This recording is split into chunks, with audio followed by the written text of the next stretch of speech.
Welcome to the Economy Magazine. I'm Benjamin Chong Alfares with the news from the world economy. Coming up, a more personal look at the economic situation in war-torn Syria. And young Nigerians lose faith in the system ahead of elections. First, the headlines. Japanese Prime Minister Shinzo Abe, in his annual policy speech on Thursday, addressed Parliament calling for reforms and improved security.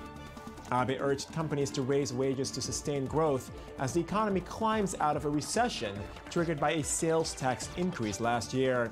Wage growth is key to Abe's aim of generating a virtuous cycle of higher corporate profits, wages, consumption, and investment to reflate the economy.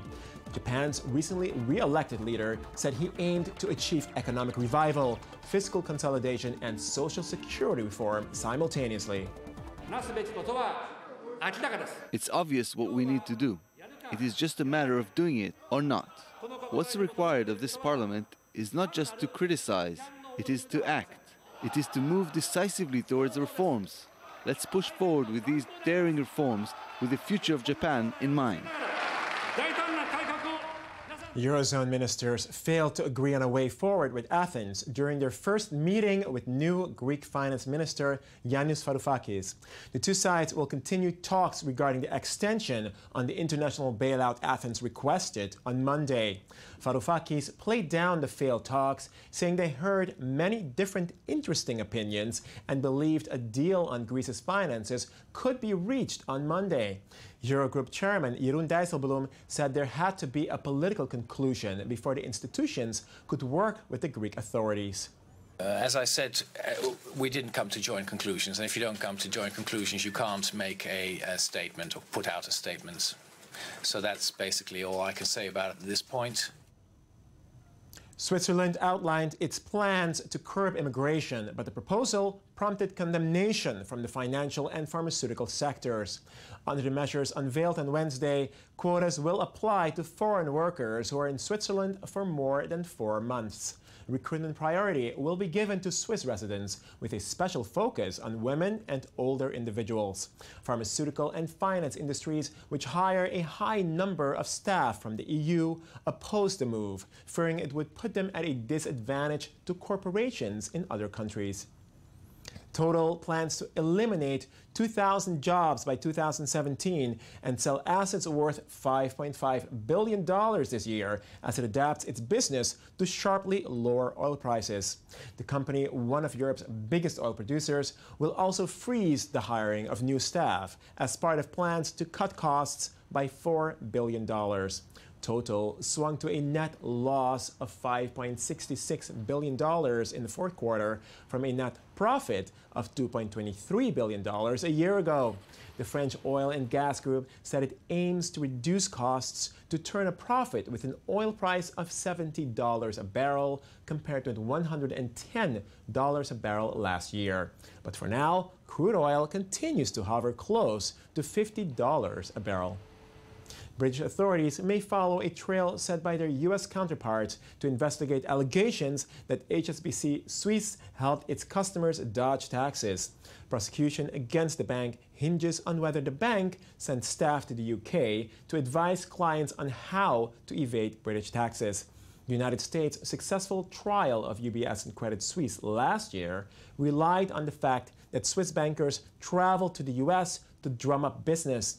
Britain is the second on a list of countries whose citizens held the most offshore bank accounts, with HSBC, Britain's largest and the world's second largest bank. Israel, which implemented its voluntary disclosure procedures 6 months ago to encourage tax evaders to declare hidden income, came in 6th place. We had an interview with Baker Tilly Israel CPA and tax expert Guy Reshtik regarding the fallout from the HSBC Swiss tax evasion scandal in Israel. Mr. Reshtik, thanks for joining us. Hi, good evening. Okay, so would you say that the voluntary disclosure procedure is gaining results here at all? Well, I think yes. I think that after 6 months of using this voluntary disclosure procedure, we can see the numbers. Where our expectations and our estimations are talking about almost $500 million of unreported capital, which was reported during this procedure. Well, estimations are speaking about $3 to $4 billion US dollars at the end of the year. So I think that yes, the answer is yeah. Of course, there's still, about 6,500 people that were implicated in this tax scandal in HSBC. You see that there's still people trying to hide their money. Would you expect there to be more expatriation, just like we've seen with U.S. citizens that just eventually say, you know what, it's too expensive for me to continue to be a citizen? Well, it's a question. I think, Benjamin, that the two main things that you have to understand from this well, you have HSBC, you had an event with the UBS a few months ago. Right. I think the two major things you have to understand, we understand now. One, that the banking secrecy is not as always, is not as before. It's almost that you don't have any secrecy anymore. Governments seek information from banks. Sometimes they pay for this information. And the other thing that you have to understand, that if eventually you would like to report on your worldwide income and to come clean in order to avoid any criminal execution, any criminal penalties, then you should come before they come to you. So, for example, this HSBC, if the Israeli government eventually will buy this list or will have this list by any other way, you should, if you want to eliminate your criminal actions, you should come to them before. Right. So these are, I'm going to play devil's advocate with you here because, crime continues even though there are repercussions. Even though they've said, okay, come and voluntarily tell us how much money you have in your account that you've been hiding for how many years, isn't it a little optimistic to presume that people are actually going to say, oh yeah, of course, I have $2 billion that I've been hiding from you forever because I don't want to pay any money over it. Isn't it a little optimistic? I'm not sure. I think that it's not optimistic. It's, well, we can see. Most of the people which are hiding their money are over the age of 60 or 70 years old. The money usually is old money before 2003, which then it's, the personal taxation started in Israel. So this money was there. They hide it. They couldn't use it because they couldn't take it, bring it to Israel. Of course. And now they're taking care of their children or grandchildren, and they want to use this opportunity in order to avoid any criminal execution, any criminal penalties at the end. Right. So, and we can see it. We can see that people are coming and are reporting this using this voluntary disclosure program. Okay. Yeah. Well, Guy Reshtig, thank you very much for joining us on the show. Thank you. Thank you. Syria has lost nearly 80% of its production capacity since the beginning of a civil war, which split it along ethnic and religious lines. The following report by Daniel Roth gives us a more personal perspective on the economic situation in Syria. For almost 4 years, Syria has been plagued by violence. A civil war that has seen 210,000 deaths so far. In these difficult conditions, workers are among the hardest hit, but many won't give up hope. Ghassan, for example, is a blacksmith. He lost his workshop to the fighting and has been unemployed for months, quickly running out of money to support his family. Against all odds, he's decided to open a new workshop. I call everybody to live it better. I call them to wake up in the morning and to go to work. This is the most important thing. They should not remain seated and say, tomorrow I will do this and I will do that. There is no tomorrow. You should focus on today, on this minute. Everyone should go and do their work. This is the best example. We are working under the sky, in the street. Each entrepreneur has techniques for creating slightly better work conditions. This is true for Jamal. He managed to recover a number of machines from his old factory, which was abandoned. So now he is able to produce small plastic fans. I was not frustrated. Thank God I started everything from scratch and did not have any problem.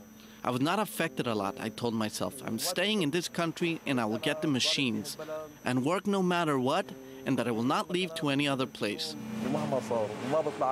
On top of this, a campaign has emerged to encourage consumers to help support these workers by reducing prices. This is a small but important way to stimulate the economy in this war zone. The country has lost nearly 80% of its production capacity since the beginning of the war, and according to the United Nations, 9 million people have been displaced. Frustration reigns in Africa's leading economy and largest oil producer as Lagos prepares for elections. Presidential campaigns are focused on influencing young voters, but with more than 35% of young Nigerians unemployed, most have lost faith in the government. Here's the story.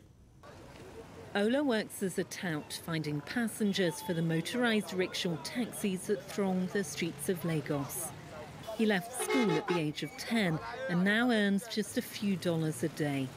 As presidential elections loom, he'd like to see his country offer a better future for young people. There is scarcity of work on the road. People are applying academic, you see a old mastering degree holder that is riding bike on the road.